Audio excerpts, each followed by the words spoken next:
749 पदों पर हुई।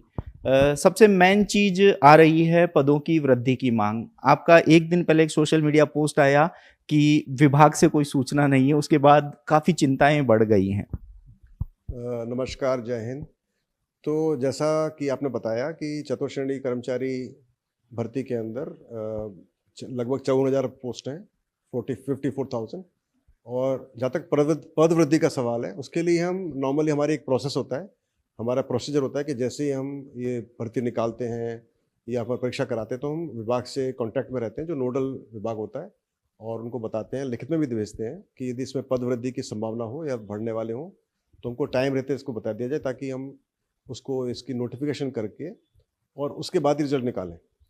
तो जैसा हम चाह रहे हैं, 4th क्लास की भर्ती का रिजल्ट हम निकालना चाह रहे हैं अगले महीने की मिडिल तक, यानी कि संक्रांति 14-15 जनवरी के आसपास निकालने का हमारा प्रयास हम कर रहे हैं। तो हम चाह रहे हैं उससे पहले हमको पदवृद्धि के बारे में सूचना मिल जाए। तो इसी के संबंध में हमारे जो स्टाफ है वो भी प्रयास करता है, विभागों में संपर्क करता है, लेकिन अभी तक हमको कोई सूचना नहीं मिली है। मैंने भी खुद भी इसके बारे में बात की सक्षम स्तर पर, और अभी तक इसके बारे में कोई ऐसी सूचना नहीं है कि पद वृद्धि हो रही है या होने वाली है या होगी। लेकिन वो भी, उनका भी प्रयास होता है, क्योंकि ये काफ़ी बड़ी भर्ती है और बहुत सारे विभाग इसमें इन्वॉल्व होते हैं। लगभग सभी विभाग इसमें इन्वॉल्व हैं राज्य सरकार के। तो वो भी प्रयास करते हैं सभी विभागों से चेक करने का, यदि इसमें पद वृद्धि की संभावना है तो बताएं। तो हमारा प्रयास है, यदि पद वृद्धि होगी तो हम ज़रूर इसको शामिल करेंगे, और यदि आवश्यकता पड़ी तो हम थोड़ा बहुत डिले कर सकते हैं, लेकिन फ़िलहाल ऐसी कोई सूचना हमको नहीं मिली है। और ये मुझे नहीं कह सकता कि संभावना क्या है, क्योंकि वो ये हमारे बियॉन्ड परव्यू ऑफ बोर्ड है, विभाग इसके बारे में बता सकता है। तो जैसे कोई सूचना ऐसी होगी हम बता देंगे।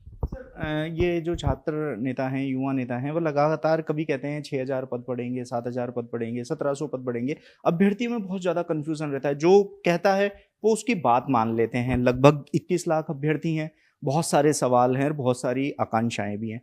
इन अभ्यर्थियों को आप क्या मैसेज देंगे कि पद वृद्धि होगी तो सबसे सटीक जानकारी कहाँ से मिले? देखिए, सबसे सटीक जानकारी तो सरकार ही दे सकती है, क्योंकि हमारे पास भी इसकी सूचना सरकार से आएगी। जब हमारे पास आ जाएगी हम ज़रूर बता देंगे, लेकिन जब तक हमारे पास सूचना नहीं आएगी लिखित में, हम नहीं बता सकते।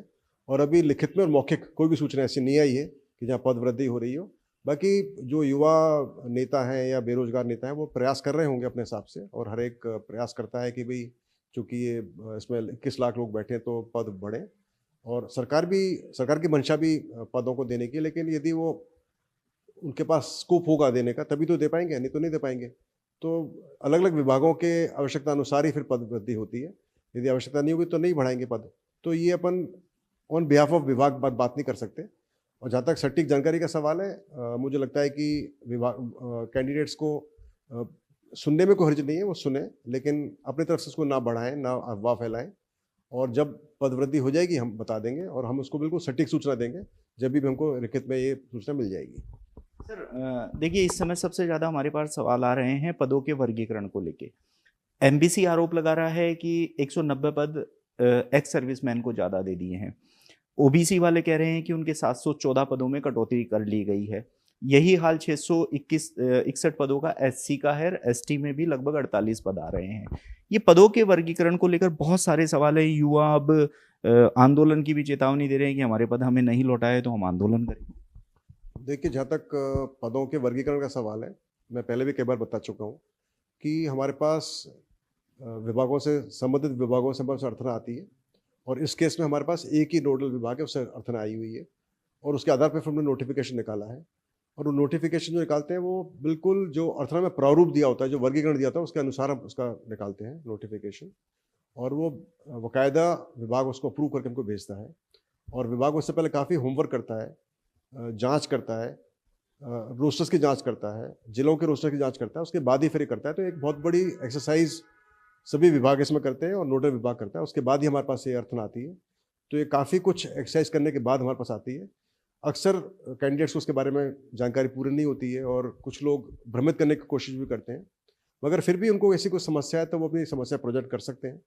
और मैं समझता हूँ कि यदि ऐसी कोई समस्या हमारे पास लिखित में आएगी तो उसको हम विभाग को समझा देंगे, बता देंगे, उसकी वो जाँच कर लेंगे। लेकिन इसमें बोर्ड का कोई भी रोल नहीं होता है कि कितने पद किस कैटेगरी को जाना चाहिए, उसका वर्गीकरण क्या होना चाहिए, क्योंकि वो उसमें वो हमारे अधिकार क्षेत्र के बाहर होता है। तो हमारा कुछ भी उसके बारे में बोलना या उसको चेंज करना संभव नहीं है। इसको विभाग ही चेंज कर सकता है यदि करने की आवश्यकता हो तो। यदि हमारे पास कोई भी ऐसी कोई परिवाद आएगा या कोई हमारे पास ऐसे कोई डेलीगेशन आके हमको कोई देगा तो उसको हम विभाग को भिजवा सकते हैं। और इसके लिए कोई आवश्यकता नहीं है लड़ाई झगड़ा करने की या धरना प्रदर्शन करने की। सबसे सिंपल है, अपनी जो भी आप समझते हो कि आपके हिसाब से कितने पद होने चाहिए, क्या है वर्गीकरण होना चाहिए, अब अपनी जो भी एक आवेदन बना के या एक परिवेदन बना के या कोई भी एक डेलीगेशन का एक ज्ञापन देकर हमको दे सकते हैं। उसको विभाग को भिजवा देंगे और उसको विभाग चेक कर लेगा। तो मुझे लगता नहीं कि ये मेरी राय होगी कि आप इसके लिए कोई धरना प्रदर्शन करें और कुछ मोर्चा संभालें, कोई आवश्यकता नहीं है।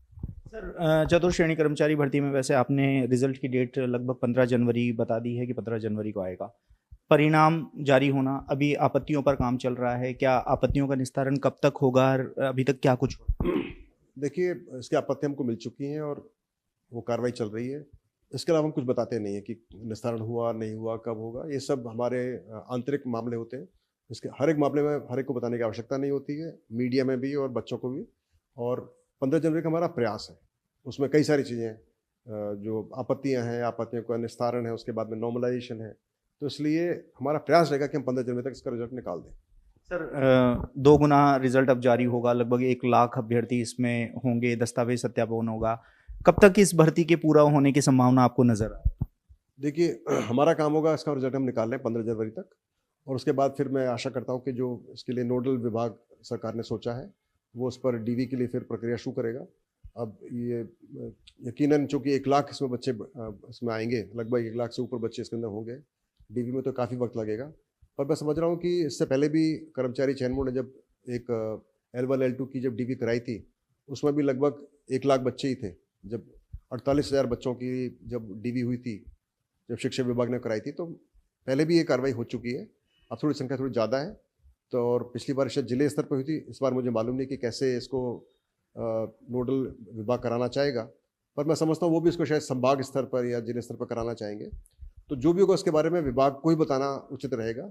लेकिन विभाग, सरकार भी और विभाग भी काफ़ी इस तरह से संवेदनशील है इस विषय के ऊपर। वो भी चाहेंगे जितना जल्दी हो सके इसकी डीवी हो। और हमने भी प्रयास किया है कि जैसे जो विकलांग कैंडिडेट्स होते हैं, जो दिव्यांगजन होते हैं, उनको भी हमने पाबंद किया है कि वो अपने स्वावलंबन कार्ड लेकर आएँ ताकि उसकी वजह से डिले ना हो। और चूंकि ये 10th स्तर की परीक्षा है, तो इसमें मैं लगता हूँ कि जहाँ तक सर्टिफिकेट का सवाल है वो उसमें ज़्यादा परेशानी नहीं होगी, तो काफ़ी फास्ट उसका निस्तारण होगा, डीवी जल्दी हो पाएगी। चूँकि नंबर ज़्यादा तो टाइम लगेगा, पर इसका भी एक निश्चित डेट मेरे बताना उचित नहीं होगा, क्योंकि डिपेंड करता है कि विभाग इसको किस स्तर पर कराता है और कितनी टीम्स इसमें लगाते हैं। तो फिर भी हम प्रयास करेंगे जितना जल्दी हो सके विभाग भी इस पर कार्रवाई करे। बिल्कुल। तो देखिए, चतुर्थ श्रेणी से जुड़े हुए ये कुछ सवाल थे जो युवाओं ने हमसे पूछा था और हमने बोर्ड अध्यक्ष साहब से इनके जवाब लेने की पूरी कोशिश की है। यदि आपके और कोई सवाल हों तो आप कमेंट बॉक्स में कमेंट कर सकते हैं, हम वो सवाल भी सर से जानकारी लेकर आप तक साझा करेंगे। आप देखते रहिए एजुकेशन नगरी, मैं हूँ ललित वर्मा।